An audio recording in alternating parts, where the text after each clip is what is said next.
রাজধানী ঢাকার উত্তরা এলাকা আবারও আলোচনায় এসেছে এক চাঞ্চল্যকর ঘটনায়।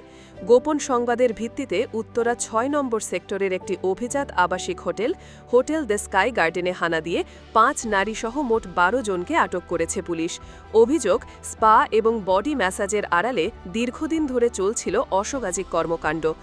আমরা বেশ কিছুদিন থেকে সোর্সের মাধ্যমে সংবাদ পাচ্ছিলাম যে অভিযানের সময় হোটেলের ভেতর থেকে আটক হওয়া নারীরা কান্নায় ভেঙে পড়েন।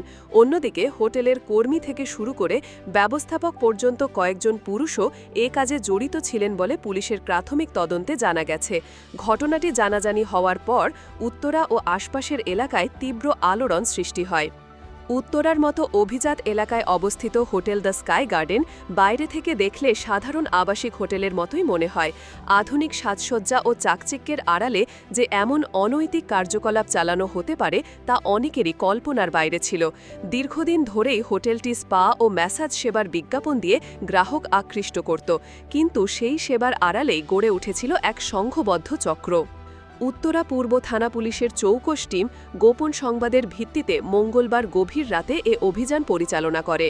এ সময় হোটেলের ভেতর থেকে ৫ নারী এবং ৭ জন পুরুষকে হাতে নাতে আটক করা হয়। পুলিশ জানায়, এদের মধ্যে নারী ৫ জন সরাসরি অসামাজিক কাজে জড়িত ছিলেন, আর পুরুষ ৭ জন ছিলেন হোটেলের বিভিন্ন পদে কর্মরত, যারা সরাসরি বা পরোক্ষভাবে এ কর্মকাণ্ডে সহায়তা করতেন। গ্রেফতারকৃতদের মধ্যে আছেন হোটেলের manager Abu Sayem, floor in-charge Ashraful Alam, front desk কর্মী শামীম ও পারভেজ, পরিচ্ছন্নতা কর্মী শাকিল মোল্লা ও রায়হান এবং শেফ শাহাদাত হোসেন সুজন। পুলিশের ভাষ্য অনুযায়ী হোটেলের প্রায় সব কর্মী কোনো না কোনোভাবে এ অবৈধ কর্মকাণ্ডের সঙ্গে জড়িত ছিলেন। উত্তরা পূর্ব থানার ভারপ্রাপ্ত কর্মকর্তা ওসি মোহাম্মদ গোলাম মোস্তফা বলেন, গোপন সূত্রে খবর পাই যে হোটেল দ্য স্কাই গার্ডেনে স্পা ও ম্যাসাজ সেবার আড়ালে অসামাজিক কর্মকাণ্ড চলছে। তথ্য যাচাই শেষে আমরা অভিযান চালাই এবং প্রমাণসহ ১২ জনকে আটক করি। তাদের বিরুদ্ধে আইনানুগ ব্যবস্থা নেওয়া হয়েছে এবং ভ্রাম্যমাণ আদালতে পাঠানো হয়েছে। এই ঘটনা নিছক একটি অপরাধমূলক কর্মকাণ্ড নয়, বরং এটি সমাজের নৈতিক অবক্ষয়ের একটি প্রতিচ্ছবি। বিশেষজ্ঞরা মনে করছেন, এ ধরনের ঘটনায় নারীদের অসহায়তা এবং আর্থিক অনটনের বিষয়টিও বিবেচনায় নেওয়া জরুরি। দারিদ্র্য বা সামাজিক চাপের কারণে অনেক নারী এই অন্ধকার পথে পা বাড়াতে বাধ্য হচ্ছেন কিনা সেটিও খতিয়ে দেখা প্রয়োজন। একই সঙ্গে হোটেলের ব্যবস্থাপনা ও কর্মচারীদের সম্মিলিত অংশগ্রহণে এ অপরাধ যে এক প্রাতিষ্ঠানিক রূপ নিয়েছে তা সমাজের জন্য আরও ভয়াবহ সংকেত। শুধু আইন প্রয়োগ নয়, পরিবার থেকে শুরু করে সামাজিক সচেতনতার প্রসার না ঘটলে এ ধরনের অন্ধকার ব্যবসা থামানো কঠিন হয়ে পড়বে।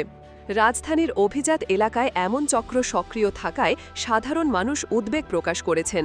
স্থানীয়দের মতে, যদি একটি সংগঠিত চক্র এভাবে জনসম্মুখে দীর্ঘদিন ব্যবসা চালাতে পারে, তবে শহরের অন্যান্য হোটেলেও একই ধরনের কর্মকাণ্ড লুকিয়ে থাকতে পারে। এই ঘটনা মনে করিয়ে দিচ্ছে, সমাজকে সুরক্ষিত রাখতে শুধু পুলিশের তৎপরতাই যথেষ্ট নয়, বরং পরিবারে নৈতিক শিক্ষা, সামাজিক নজরদারি এবং ব্যক্তিগত সচেতনতা বৃদ্ধির মাধ্যমে এ ধরনের কর্মকাণ্ডের লাগাম টানা সম্ভব। সব মিলিয়ে উত্তরা থেকে ধরা পড়া এই চক্র আবারও চোখে আঙুল দিয়ে দেখিয়ে দিয়েছে, অর্থের লোভ, অসততা আর নৈতিক অবক্ষয়ের মিশেলে আমাদের সমাজে কিভাবে অন্ধকার ব্যবসা মাথাচাড়া দিয়ে উঠছে।